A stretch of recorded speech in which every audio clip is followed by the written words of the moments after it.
Friend, मैं हूं शेखर गुप्ता, आपका स्टॉक फाइनेंसर कोच। आज हम बात करेंगे स्टार्टअप इंडिया सीड फंड के बारे में।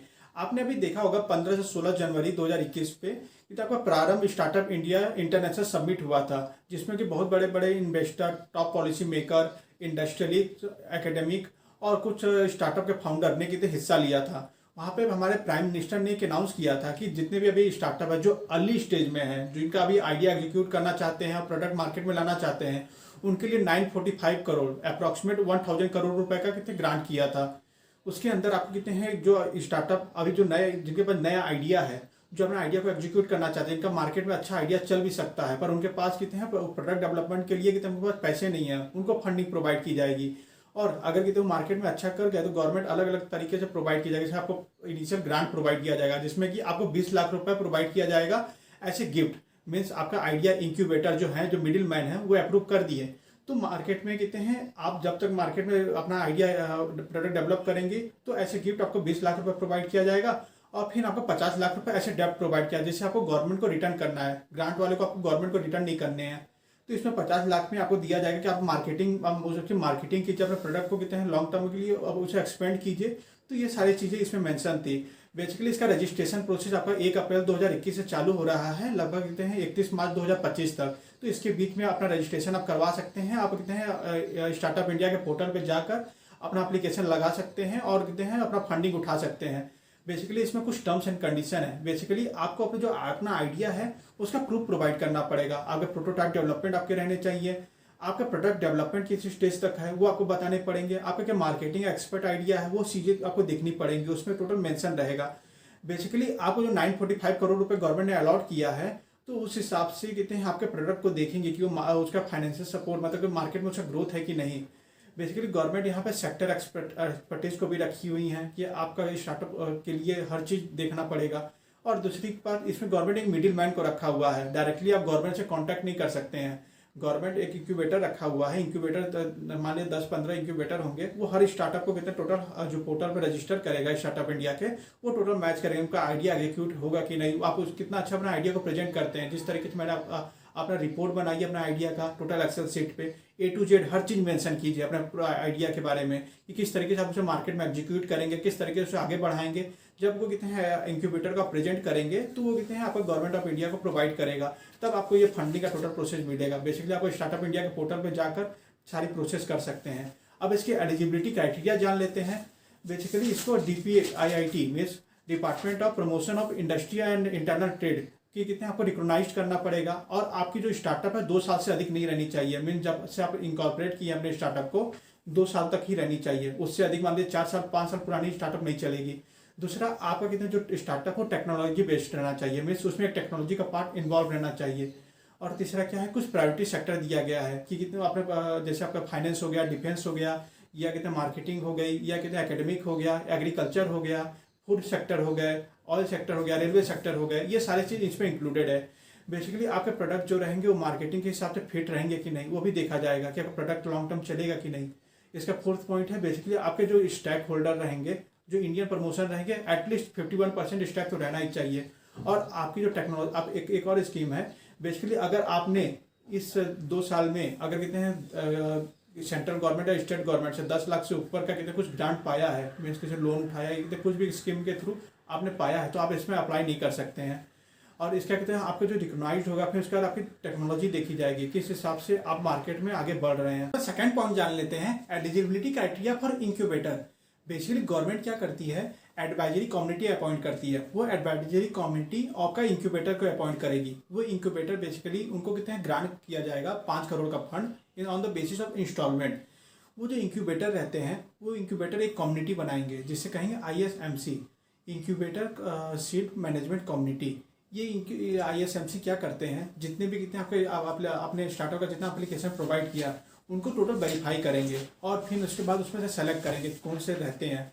और इसमें कौन कौन सी टीम रहती है वो देख लेते हैं। बेसिकली इसमें एक चेयरपर्सन रहता है जो नॉमिनी रहता है आपका ISMC का।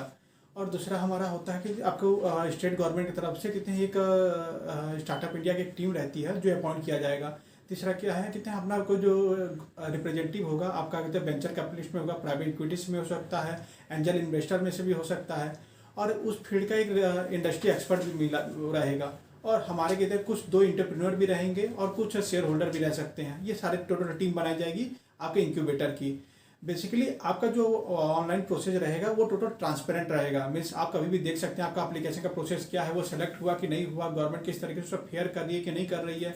अब हम जानते हैं, अब इससे पहले हम लोग समझ लेते हैं बेसिकली आप जो क्राइटेरिया अप्लाई कर रहे हैं, आपका जो प्रोडक्ट एंड सर्विस बेस्ड जो कंपनी रहेगी प्रोडक्ट एंड सर्विस बेस्ड रहनी चाहिए, उससे कमर्शियल वाइबल भी रहनी चाहिए, मार्केट में वो फिट भी रहनी चाहिए और उसका स्केलेबिलिटी भी हाई रहनी चाहिए। मार्केट में आप उसके ऊपर रख सकते हैं कि वो स्केलेबल हो जाए।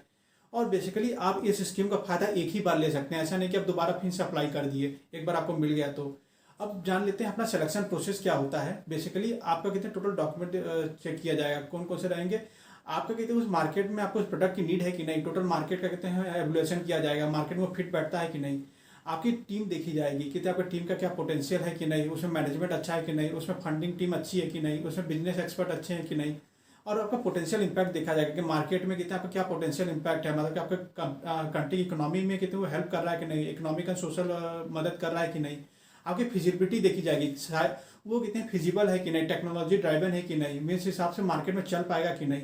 आपकी कितनी नोबिलिटी देखी जाएगी, उसमें कितना टेक्नोलॉजी आपने यूज किया है। आपकी यूटिलाइजेशन फैक्टर देखा जाएगा, आपकी जो फंड आपको मिला हुआ है उस फंड का आपने किस तरीके से इस्तेमाल कर रहे हैं, जो आपने कितने रिपोर्ट में बताया वैसा इस्तेमाल कर रहे हैं कि कुछ और यूज कर रहे हैं।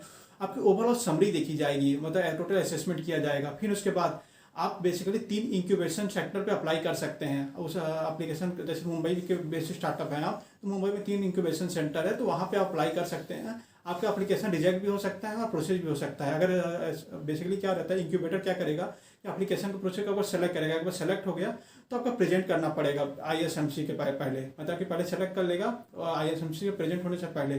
फिर आईएसएमसी जब आपका प्रेजेंटेशन लेगा, फिर उसका टोटल सबमिशन का काम होगा, तो वो कितने 45 दिन के अंदर आपको बता देगा कि आपका स्टार्टअप के लिए फंडिंग प्रोवाइड की जाएगी कि नहीं, सीड फंडिंग जो रहेगी।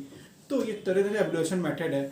बेसिकली आप अपना application process total startup India portal के थ्रू जान सकते हैं, उसका क्या क्या अभी प्रोसेस है, क्या डॉक्यूमेंट प्रोसेस है, सारी चीज़ें अवेलेबल रहेंगी स्टार्टअप इंडिया में। अब हम बेनिफिट्स जान लेते हैं, इसका क्या फायदा है। बेसिकली आपको ग्रांट प्रोवाइड किया जाएगा, 20 लाख रुपए का वो सीड फंडिंग की तरफ प्रोवाइड किया जाएगा, जिससे अपना कॉन्सेप्ट, आपका जो आइडिया कॉन्सेप्ट है, आपका डेवलपमेंट प्रोटोटाइप क्या है, या कितने प्रोडक्ट डेवलपमेंट स्टेट क्या है, प्रोडक्ट की ट्रायल क्या चल रही है। स्टार्टअप में एक एमबीबी आता है, मिनिमम वाइबल प्रोडक्ट आता है, आप उसकी टेस्टिंग करते हैं, तो वो सारी चीज़ के लिए गवर्नमेंट आपको प्रोवाइड करेगी। 20 लाख रुपए आप ऐसे गिफ्ट मान लीजिए गवर्नमेंट की तरफ से, आपको उसे वापस नहीं करना है। दूसरा क्या है, डेप्थ फंडिंग। बेसिकली गवर्नमेंट आपका कितने मार्केट में आप उतर जाएंगे, उसे कमर्शलाइजेशन करेंगे, तो उसे मार्केट में उसे फैलाएंगे, अपने कंपनी को एक्सपेंड करेंगे, तो उसके लिए 50 लाख रुपए गवर्नमेंट प्रोवाइड करेगी, उसे डेप्थ की तरफ प्रोवाइड करेगी, उसे पैसा आपको वापस करना है। अगर कंपनी अगर बढ़ भी गई तो गवर्नमेंट क्या करेगी, उस पैसे को कितने इक्विटी में भी चेंज कर सकती है। और गवर्नमेंट जो आपको सीड फंडिंग 20 लाख रुपए का प्रोवाइड करेगी, वो भी चेक करेगी कि आप उसके लिए अपना गाड़ी या बंगला तो नहीं खरीद लिया, आप जिस रोड मैप के हिसाब से बताया वो तो नहीं है। हमारा कुछ टेक अवे के देख लेते हैं। बेसिकली इसका एप्लीकेशन प्रोसेस 1 अप्रैल से चालू हो रहा है 2021 से। आप यहाँ पे रजिस्टर कर सकते हैं स्टार्टअप इंडिया पोर्टल के थ्रू। आपका जो स्टार्टअप रहेगा उसे फंडिंग तभी मिलेगी जो अगर इकोनॉमिकली और सोशल इम्पैक्ट करेगा सोसाइटी पे, मतलब कि इंडिया की इकोनॉमी में वो आगे ग्रोथ करेगा। आप चाहें तो सोच रहे हैं कि गेमिंग सेक्टर में बनाओ, इंटरटेनमेंट सेक्टर में बनाओ, तो वो नहीं है। बेसिकली आप उसमें दिक्कत पड़ जाएगी आपको फंडिंग उठाने में। आप क्या कीजिए, एग्रीकल्चर या कहते हैं फाइनेंशियल या डिफेंस सेक्टर में बनाइए, आपके लिए फायदेमंद है। अब बेसिकली गवर्नमेंट कहते हैं आपको जो फंड देगी वो देखेगी कि आपके टीम में कौन सा है, एक्सपर्ट है कि नहीं। जो फंडिंग टीम है उसमें कितने एक्सपर्ट भरे हुए हैं, उनका क्या एक्सपीरियंस है, उसमें बिजनेस टीम जो है कितने वो मैनेज कर पाएगी कि नहीं, टोटल मैनेजमेंट टीम कितनी है।